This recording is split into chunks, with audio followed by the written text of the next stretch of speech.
Salve nação perdida! Aqui quem fala é uma aranha perdida, falando diretamente de Mandacaru. E hoje o assunto é o capítulo 8 de Jujutsu Kaisen. Esse é um daqueles capítulos que é muito bom quando lança e, conforme novos capítulos vão saindo, ele vai perdendo o sentido e talvez se torne até incoerente. Esse era o meu pensamento inicial. Entrei pronto para criticar. Obviamente, ainda critiquei. O Sukuna poderia ser bem pior do que foi. Dito isso, sou um pouco lento e às vezes demoro a perceber os detalhes. Quem entende sobre o assunto deve pegar com mais facilidade. Enfim, demorei, mas entendi. Depois de uns 4, talvez 5 anos. Talvez. Dito tudo isso, esse é o capítulo 8, a parte 3 da existência mundana do ventre amaldiçoado, ou seria se estivesse vivo. Bom, esse é o capítulo feito para mostrar o quão frágil o trio do Itadori é. Infelizmente, o Itadori não vai aprender nada com isso. Na verdade, nem daria para aprender. Ele nem começou a alfabetização e eu querendo que aprenda a copiar uma frase de 3 palavras. Mas enfim, o capítulo começa com o Sukuna mostrando que não veio para ser amiguinho de ninguém. O que é muito bom, diria que é ótimo até, se continuar assim, em algum momento isso vai se tornar um novo clichê. Peraí, quê?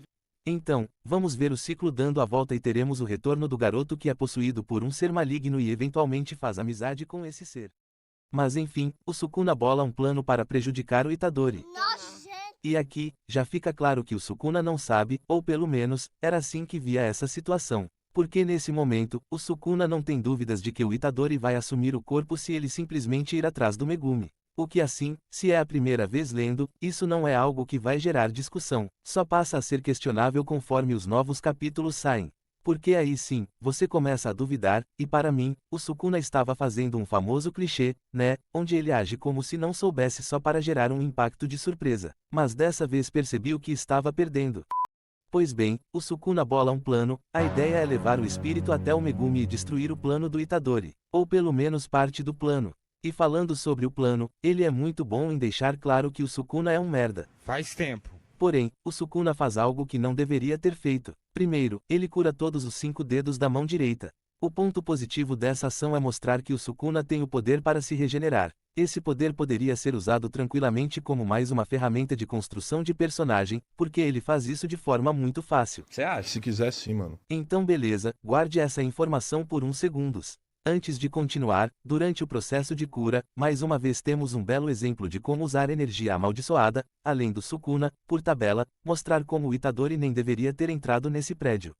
E a cena é quase um Kamehameha, visualmente falando não tem nada a ver, mas isso não importa. Enfim, o espírito reúne energia entre as mãos e lança como se estivesse jogando uma bola. E o golpe é forte, lembrando que o cuspe do capítulo anterior abriu uma pequena valeta no chão, algo que se pega em alguém, iríamos ver um cosplay de Ace. Então esse golpe não foi simples, porém, o Sukuna bloqueia com muita facilidade, numa cena que tem 2 pontos de impacto. O primeiro é a reconstrução da mão. E falando sobre ela, o Sukuna não deveria ter reconstruído. Os dedos da mão direita já estava bom. Porém, existe um propósito na construção de narrativa, mas assim, poderia ser completamente limada da história que não teria diferença. Ao mesmo tempo que iria acrescentar de outra forma. O Sukuna mostrando que pode ir, lembrando, regenerar uma parte do corpo não é um problema para ele, não existe dificuldade nenhuma nisso. Mas então, de sacanagem, ele não faz. Isso seria genial. Quer uma construção melhor, o Sukuna é tão ruim que não fez algo que é simples, sem nenhum propósito, só por maldade. Aí, teríamos todo um espaço para a introdução de manoplas e toda aquela ideia que comentei no vídeo do capítulo 6. Enfim, o Sukuna recupera o braço e ainda manda uma, foi sem querer querendo. Em resumo, uma merda. Porém, é aqui que começa a ter as dicas, são 2 dicas. A primeira é ele regenerando a mão sem querer, implicando que ele se curou inconscientemente. Deixando claro que ele se esqueceu de que podia e se curou no automático. Guarde essa informação por uns minutos. E bem, o segundo ponto de impacto, esse inclusive, é literal. É o momento em que o Sukuna bloqueia o ataque de energia. Pelo menos aqui, nem parece que a energia tocou a mão dele. O que é legal, mas é tipo assistir o Ronaldinho Gaúcho jogando bola no auge. Legal, mas ninguém esperava menos. E esse segundo momento traz uma conversa que, para mim, é muito mal explicada. Porém, bolei uma explicação para isso. Então tá. Por algum motivo, o Sukuna comenta que as maldições não costumam se afastar do local onde nasceram. Mentira! O que não faz muito sentido. Claro, se você nunca leu e nem viu nada sobre Jujutsu Kaisen, isso passa despercebido. Mas, se já viu, sabe que tem espírito pra caralho e esse pessoal anda para tudo que é de canto nesse mundo. Aí pensei um pouco e cheguei numa possível resposta. Imagino eu, que o problema desse espírito seja o domínio inato. Primeiro, o espírito não parece ser capaz de falar, talvez nem entenda o que o Sukuna está falando. É como se fosse um adulto com a mente de um bebê recém-nascido. Ou seja, essa aliança nunca daria certo. E em segundo, como o domínio inato está ativo, o espírito meio que está preso aí, né? Não consegue sair porque para sair ele precisa levar o domínio junto. É verdade! Inclusive, no futuro, tem um espírito que coloca essa tese em dúvida, mas o espírito tem um poder diferente. Na verdade, qual é o poder desse cara? Enfim, a minha teoria é essa: o que impede ele de sair é o próprio domínio. Caralho! E ainda nesse assunto, essa também é a segunda dica do capítulo. O Sukuna sabia que o espírito não iria poder sair, mas ele só se lembra depois. Ou seja, a autora está propositalmente fazendo o Sukuna agir no automático. Perceba que ele está esquecido. Esqueceu que podia se curar, esqueceu de que o espírito não poderia sair do prédio. 1000 anos sem um cérebro, né? Deve ser difícil lembrar mesmo. Mas bem, guardem isso por mais alguns minutinhos. Enfim, a partir daí, é uma aula de Jujutsu, mais uma criação de expectativa. É inevitável ver o Sukuna lutando e não imaginar que o Itadori possa fazer as mesmas coisas, pelo menos no sentido das capacidades físicas, como força e velocidade. Dito isso, a cena do Sukuna sentado num destroço da ponte enquanto ela cai em câmera lenta, aquilo é cinema, né? Certamente que sim. Ok, antes de continuar com as aulas avançadas do Sukuna, temos um momento questionável do Megumi, o que para muitos pode ser corriqueiro. E a sua atitude questionável é ficar sozinho no reformatório. Ele fica sem fazer nada. E novamente, ele tem os Shikigamis para servir de câmera de segurança. Ou seja, ele poderia se colocar numa região, entre aspas, segura, e enviar os Shikigamis para vigiar a situação. Porém, por algum motivo, o Megumi tem uma visão de mundo muito esquisita. Na cabeça dele, se sacrificar é a solução para os problemas. Não é a resposta para todos os problemas do mundo. É mais sobre a resposta do problema do momento. Um exemplo é, numa situação onde o Sukuna toma o controle do corpo, o Megumi acredita que o seu sacrifício pode resolver isso. E o problema nem é a escolha, mas para mim, nunca parece uma escolha difícil. Não parece existir hesitação, nem um pingo de dúvida ou medo. A situação ficou ruim, ele começa a falar em línguas. E assim, pode ser uma leitura errada minha, mas o Megumi deveria ser alguém extremamente apegado à vida. Alguém com medo de se machucar muito gravemente e preocupado com a dificuldade das missões, justamente porque ele não pode morrer. O que faria dele o contrário do Itadori, que não tem motivo nenhum para ser apegado à vida. Porém, até esse momento, se você está lendo pela primeira vez e sem spoilers, não tem como saber disso. Ou seja, entrei achando que o Sukuna não fazia muito sentido, quando, na verdade, o Megumi é quem menos faz. O Megumi ter como resposta o próprio sacrifício não faz muito sentido para mim, ou talvez até faça e eu esteja perdendo algum detalhe.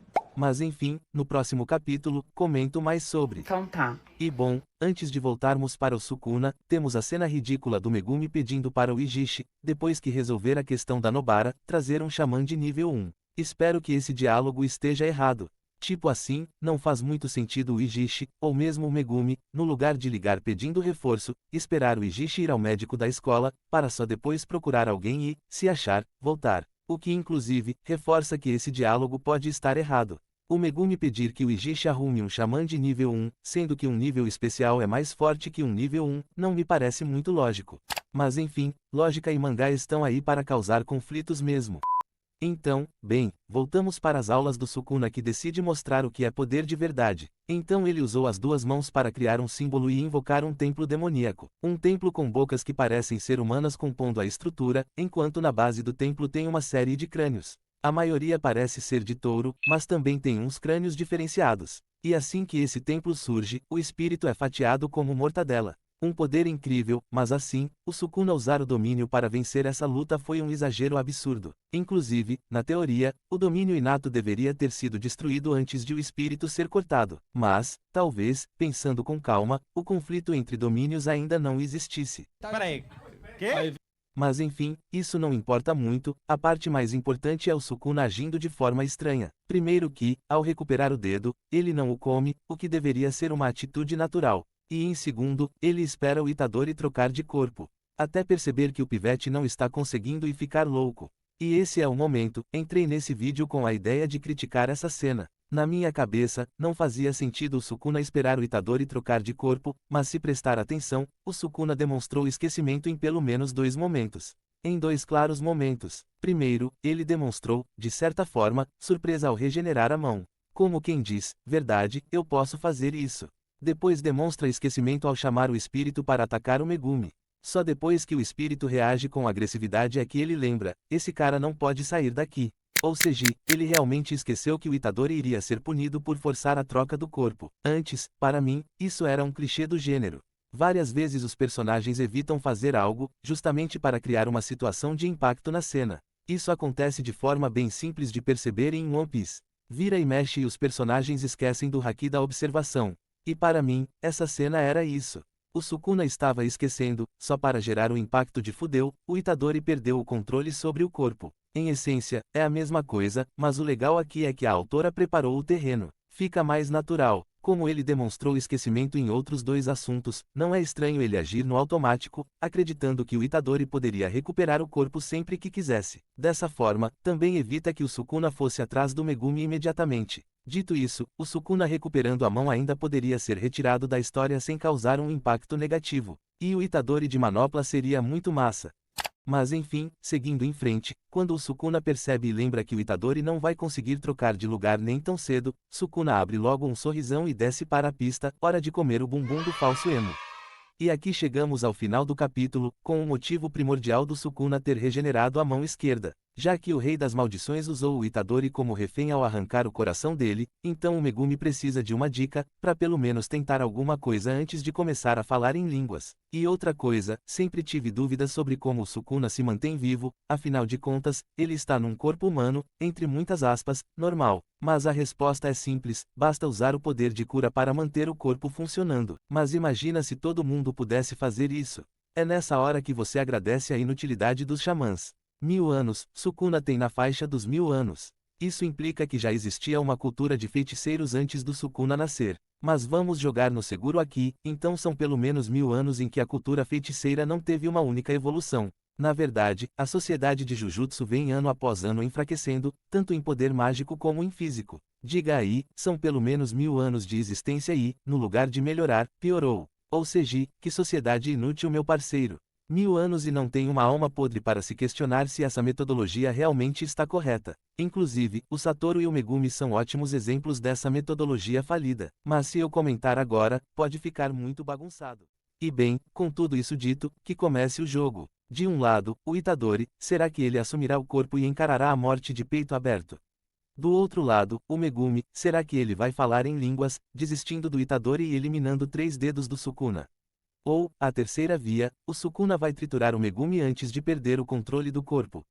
Façam as suas apostas. E é com essa aposta sem sentido que o capítulo 8 termina nos mostrando que o futuro vai ser uma merda de qualquer jeito. É verdade! E isso vale para a vida real também, então abra o olho. Bom, é isso. Comentei o que queria comentar e até mudei de opinião. O que foi muito bom. E é isso por hoje. Até a próxima e, não se perca!